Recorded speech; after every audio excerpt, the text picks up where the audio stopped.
अभिप्राय यह है कि मैं सदा जिनकी अनुसंधीय मानेशु, जिनकी खोज खबर अनुसंधान करता रहता हूँ, खोज खबर करता रहता हूँ, ठीक है, लेता रहता हूँ।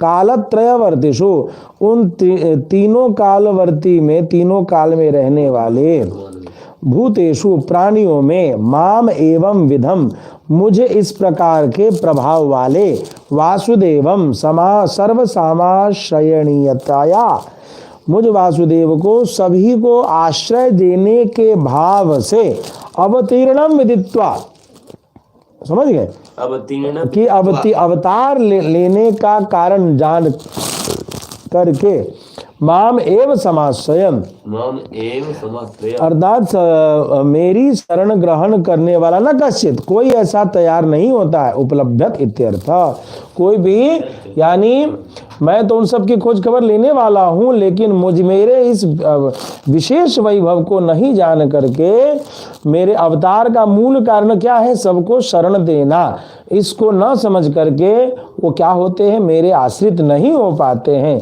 अतो ज्ञानी सुदुर्लभ एवं, इसलिए ऐसा ज्ञानी बड़ा ही दुर्लभ होता है। मतलब जो गुरुजी भगवान को जान जाता है वो ज्ञानी बड़ा ही दुर्लभ होता है।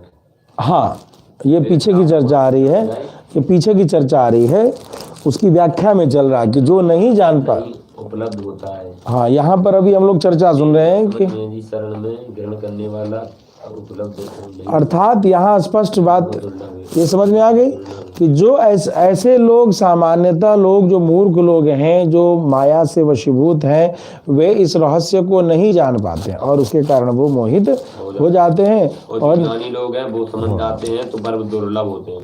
चलिए, इच्छा द्वेष समुत्थेन द्वंद्व मोहेन भारत सर्वभूतानि सम्मोहम सर्गे यान्ति परंतप। हे परम तपस्वी अर्जुन, जन्म काल में सभी भूत प्राणी इच्छा और द्वेष से उत्पन्न द्वंद्व रूप मोह से सम्मोहित हो जाते हैं। यानी वो अब क्यों नहीं जान पाते हैं उसको वर्णन करेंगे। तथा ही इच्छा द्वेषाभ्याम समुत्थेन शीतोष्णादि द्वंद्वाख्येन मोहेन सर्वभूतानि सर्गे जन्मकाल एवं सम्मोहम यान्ति। इच्छा द्वेष हो या ठंडा गर्म हो, ऐसे द्वंद्व से जो गुण हैं, द्वंद्व युक्त, इन सभी गुणों के से मोह के कारण सर्वे भूतानि, सारे प्राणी जन्म काल में ही सम्मोहित हो जाते हैं। वो इसी में फंसे रहते हैं कि सरद लग रहा है कि गर्म लग रहा है, कि लाभ है कि हानि है, कि जन्म है कि मरण है, वो इसी में उलझ जाते हैं। ऐसा जन्म के समय से ही हो जाता है। वही तो उस माया का प्रभाव है कि संसार की वृत्ति में उलझ जाते हैं जन्म के बाद, जिसका वर्णन किया ना कि संस्थान योगाख्य माया 25वें मंत्र में, कि उसके प्रभाव से ऐसा हो जाता है, इसीलिए वो नहीं जान पाते।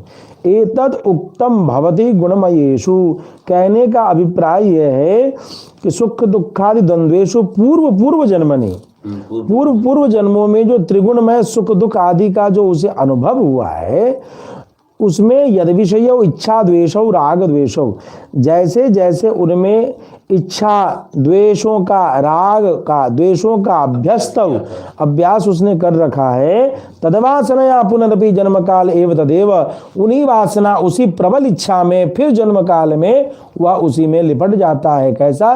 तो द्वंद्वाख्यम इच्छा द्वेष विषयत्वेन, द्वंद्वात्मक जो है राग और द्वेष रूप मोह जन्म काल में समुपस्थितम, उपस्थित हो जाते हैं।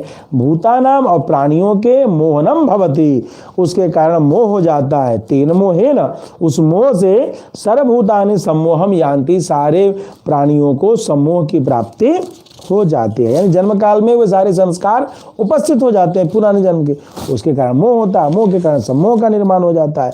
तद विषयेच्छा द्वेष तद विषयेच्छा द्वेष स्वभावानि भवन्ति।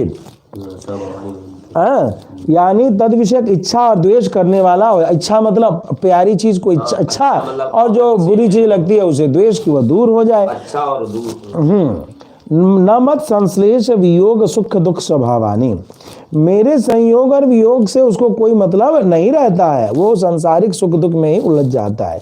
ज्ञानी तो मत संश्लेष वियोगैक सुख दुख स्वभाव न तत्स्वभावम किमपि भूतम जायते इति। ज्ञानियों का तो मेरे संयोग वियोग में सुख दुख मानने वाला होता है, उसके जैसे